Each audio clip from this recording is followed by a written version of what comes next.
Hello, আসসালামু আলাইকুম। আশা করি সবাই অনেক ভালো আছেন। আজকে আমি এই সিমের ভর্তা খাবো। অনেকেই তো অনেক নামে চিনেন, তো আমরা চিনি ঢাকাইয়া সিম, ঢাকাইয়া উশি, আবার অনেকে মৌসিমও বলে। উচ্চারণের দিক থেকে সিম না শিম এটা নিয়ে বরাবরের মতোই আমি কনফিউজড আজকেও।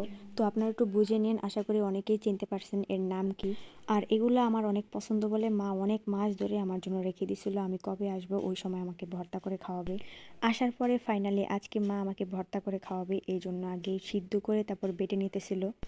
এগুলো হচ্ছে আমাদের গাছের, যদিও এগুলো একটু আঁশ হয়ে গেছে, কিন্তু একদম কচি থাকতে এগুলোর ভর্তা আরও বেশি মজা লাগে।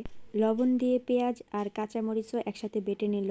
আমার অনেক ভিডিওতেই বলছিলাম আমরা একটু ঝালটা কম খাই, এই জন্য ঝাল কম দিছে। সাথে অল্প একটু রসুনও একসাথে বেটে নিল। এবার একটা কড়াইতে পেঁয়াজ আর তেল দিয়ে পেঁয়াজটা একটু ভাজা ভাজা করে নিল। ভাজা পেঁয়াজগুলোর মধ্যে বাটা শিম দিয়ে দিল।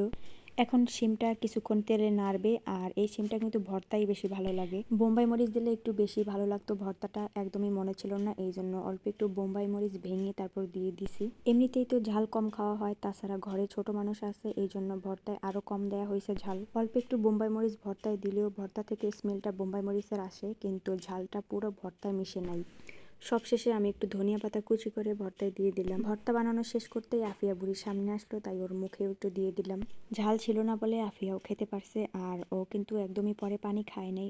ভিডিও করা হয় নাই পরেরটুকু, এই জন্য আর দেখাতে পারলাম না। ভর্তাটা মজা হয়েছে, আর এগুলো এক একজনে এক একভাবে ভর্তা করে।